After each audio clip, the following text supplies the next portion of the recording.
Hey everyone, this is Mix, and since it's Goblin Slayer month, guess what? We're doing some more Goblin Slayer.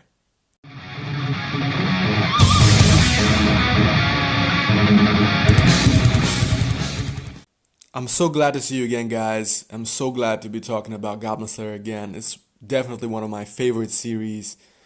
So, in this video, I'll go through every single spellcaster class in the world of Goblin Slayer, every single spellcaster we've seen thus far, and every spell that is available to each class.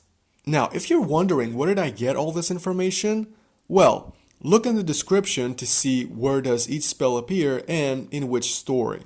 In order to categorize and place every character in their respective spellcaster class, I had to analyze the magic system first. So, after making a thorough analysis of the magic system, I have found that there are three types of magic in the world of Goblin Slayer: sorcery, elemental magic, and faith-based magic. Let's start with the easiest one to explain: sorcery. First of all, which characters we've seen thus far belong in the Sorcerers class? Well, that's easy. Number 1, the witch. Number 2, the young sorceress of the adventurer party that got attacked in the first goblin cave, and the ogre. Now, sorcerers are wizards who have studied the arts of arcane magic in the Sorcerers Academy. After they graduate, they're awarded their staff. It's easy to tell them apart from other spellcasters thanks to their attire. Sorcerers wear a traditional pointy wizard's hat, a cape, a robe, and usually wear darker colors. The thing that differentiates sorcery from other types of magic is the use of Latin words in their chants, and the need for its practitioners to study it. Sorcery is not something you're born with, or that some deity or higher power simply hands down to you. And now, let's look at all the sorceress spells that have appeared in the story thus far, and explain a little bit more about how they're cast. Thus far, we've seen 5 spells that could belong in this category: Magic Missile, Grant Fire, Fire Arrow, Inflammare, and Carbunculus Crescundiacta, the spell that was cast by the ogre. Now, if you look at these spells closely, you'll see they have a specific structure. They begin with an incantation in Latin, like for instance, with Fire Arrow, we have Sagitta Inflammare Radius. And then we have the activation word, Fire Arrow Emerge. Again, another spell, Grant Fire. This is the spell that engulfs an object or weapon in flames, giving it fire damage. So the incantation goes Alma Inflammare Ofero, Grant Fire. As you can see again, we have the incantation in Latin first, and then the activation word. So, before we move to the second class, the Elementalists, you might want to stick around until the end of the video where I break down which is the most useful spellcaster class, or at least the one that I would choose if I was living in the world of Goblin Slayer. Now, let's go to the second magical class, Elementalists. Elementalists differ from sorcerers in a number of ways. First, their magic doesn't derive from ancient magical words and the arcane, but from the 4 elements of nature. In order to cast their spells, they don't use Latin, but rather invoke the elemental spirits. The gnomes, the spirits of the earth, the salamanders, the fire spirits, etc. Elemental magic also appears to require a natural affinity from the user, rather than hours of study. This is made clear since 2 out of the 3 elementalists we've seen thus far are not even teenagers, and yet they can still cast spells with ease. Let's look at the 3 elementalists we've seen thus far into the story. Number 1 is the Dwarf Shaman, a member of Goblin Slayer's group, and he appears really early on in the story. And the second one we meet is the little spellcaster girl in Heavy Swordsman's party. She's a silver rank adventurer and she travels with Heavy Swordsman and Female Knight. And the third one we meet is the half-elf girl from the Goblin Slayer Year 1 manga. And now, let's look at Elementalist spells. We have Kindle, Snare, Falling Control, Stone Blast, and Stupor. Now, how are Elementalists spells cast. We begin with an invocation of an elementalist spirit.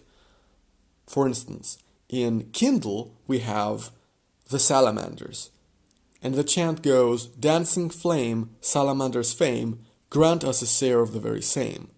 So here, because it's a fire spell, we invoke the salamanders. And in Snare, we have gnomes, wind sprites, make me the finest pillow you will see. Again, here we have the invocation of two elemental spirits, the gnomes and the wind sprites. And a little side note here, I know that people will say, well, Dwarf Shaman is a shaman. Well, actually, technically, shamans are elementalists, and they have a natural affinity for the element of the earth. Again, as elementalists, they praise and invoke the spirits of nature, in this case, the gnomes.